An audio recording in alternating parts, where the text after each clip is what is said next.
To study heat engines, we should know isobaric, isochronic, isothermal and adiabatic processes. So let us see these processes one by one. First, I am going to explain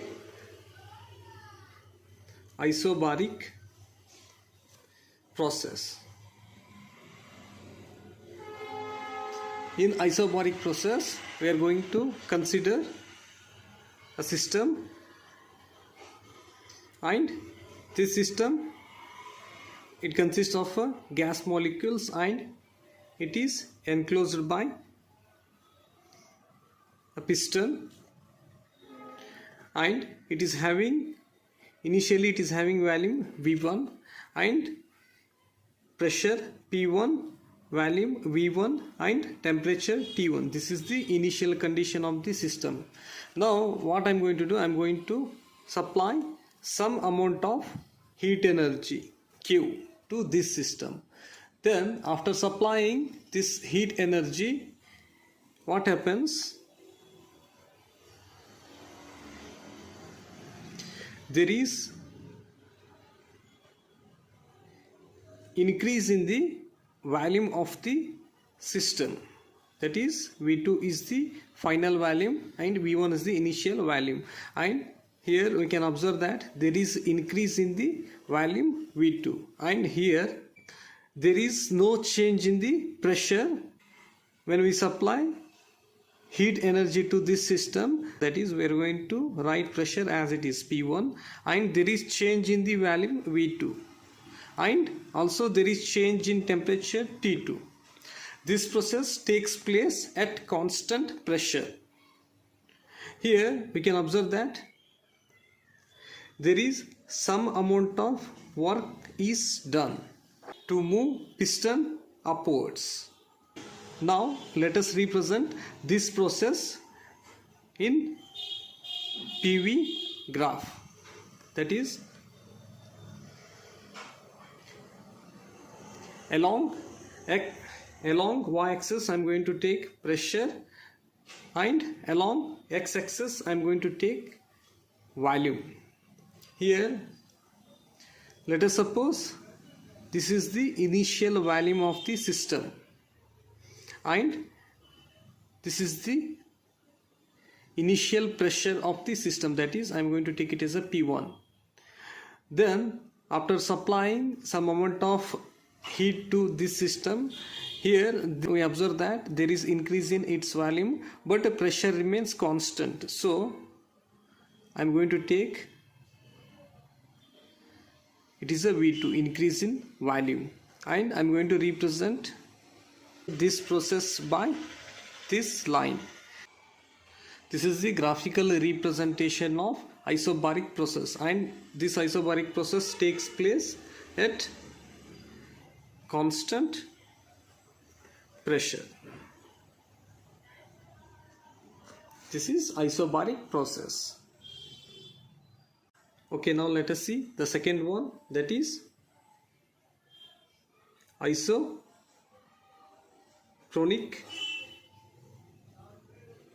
process, or we can say isometric process.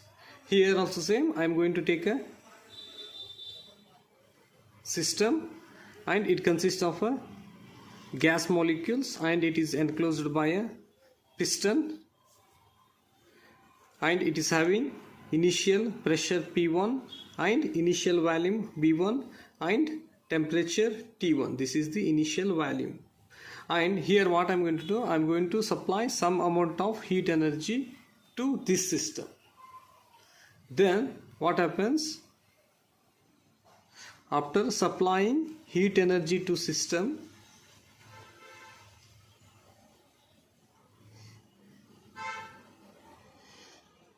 the volume remains same. That is, even though after supplying heat energy the volume remains same, but here we are going to observe that there is change in the pressure P2, but volume is same, and there is change in the temperature T2. And let us represent this process graphically. That is, I am going to represent this process in PV graph. that is along y-axis I'm going to take a pressure, and along x-axis I'm going to take volume. Here initially the system is having pressure P1 and volume V1. This is the volume V1 and this is the pressure P1. But after supplying heat energy, volume remains constant, but there is change in pressure. That is, let us suppose this is the pressure P2. We can represent this process graphically like this. This is the graphical representation of isochronic process, and isochronic process takes place at constant volume. And the third process is isothermal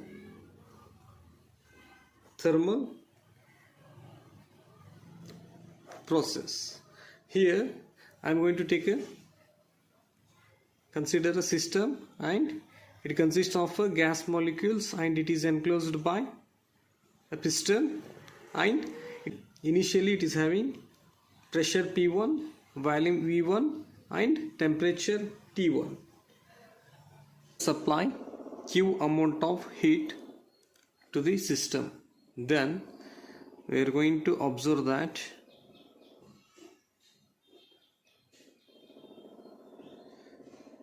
there is increase in its volume after supplying some amount of heat energy. This is the initial volume V1 and this is the final volume V2. And here in this case pressure is going to change and volume is also going to change, but temperature is going to remain same. This process takes place at constant temperature. That's why here I am going to write this process takes place at constant temperature.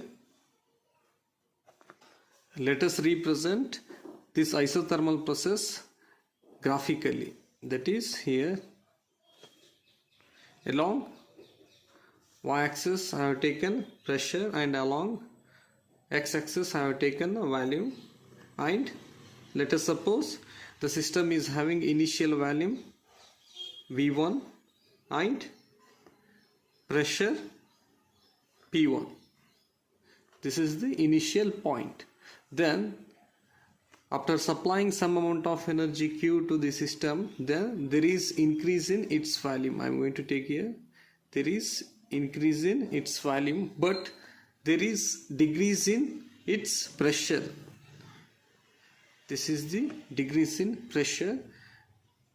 So if you draw line between these 2 points, and this graph shows the isothermal process.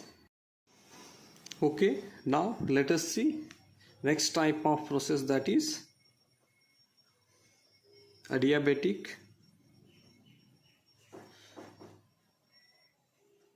process. In adiabatic process there are 2 types. One is adiabatic compression and another one is adiabatic expansion.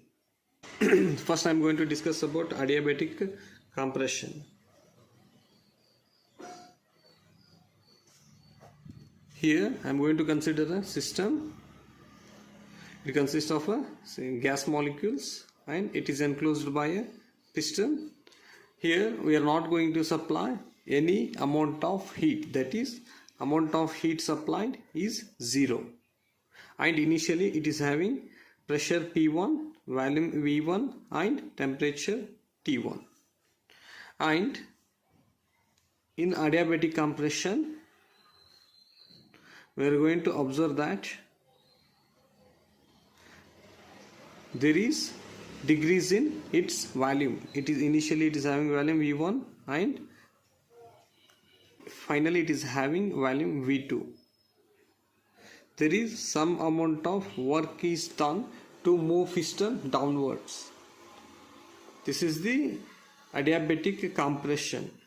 And here pressure P2, there is change in pressure, and there is change in volume, and also there is change in temperature. That is, when the piston moves downwards, there is decrease in its volume and there is increase in its pressure, and also there is increase in its temperature. And we represent this process graphically by, this is the pressure, this is the volume.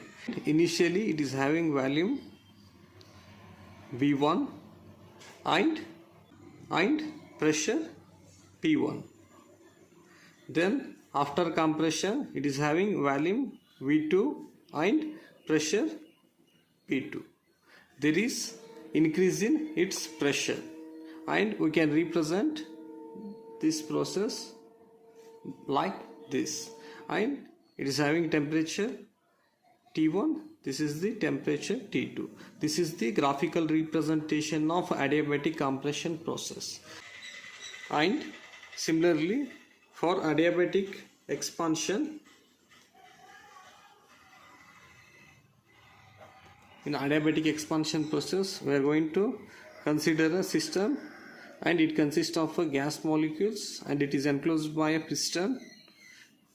And here also same, the amount of heat supplied is equals to 0, and initially it is having pressure P1 and volume V1, temperature T1. It is having volume V1. Here in adiabatic expansion, we are going to observe that there is increase in its volume, and we denote this volume by V2, and here there is some amount of work is done to move piston upwards. And finally we observe that there is increase in its volume and there is decrease in its pressure, increase in volume, and there is decrease in its temperature. And we represent this process graphically by